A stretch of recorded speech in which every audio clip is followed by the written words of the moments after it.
Pozdrav domaćini moji, kako ste danas? Danas ću vam pokazati kako pripremiti i dati svojim sadnicama potpuno prirodan i organski dodatak.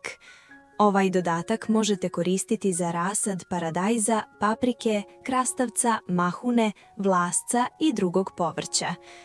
Prije nego počnemo, dragi prijatelji, pritisnite like, pretplatite se na kanal i pošaljite ovaj sadržaj svim baštovanima. Hvala vam na tome. Da bi naše biljke bile zdrave, odnosno da bi imale dobro razvijen korijenov sistem, da imaju zeleno i zdravo lišće, naše biljke moraju biti prihranjene. Uradit ćemo to na potpuno prirodan način. Pomiješati u činiji 200 ml toplog mlijeka, jednu kašičicu sode bikarbone i pola litre vode. Mlijeko sadrži različite hranjive materije koje mogu biti korisne za biljke, kao što su proteini, kalcijum, magnezijum i kalijum. Soda bikarbona će spriječiti bolesti korijena i napad gljivičnih bolesti na biljkama, te na taj način ojačati korijenski sistem.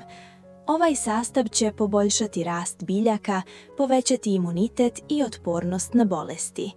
Ukapajte 5 ml ove mješavine ispod svake sadnice.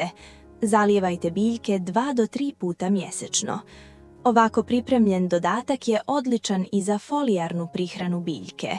Jednom poprskajte biljku ovom mješavinom prije nego što je presadite u svoju baštu. Napišite nam u komentarima iz kog grada, iz koje države nas gledate i podijelite ovaj video sa svim vrtlarima i ne zaboravite ga lajkovati. Hvala vam!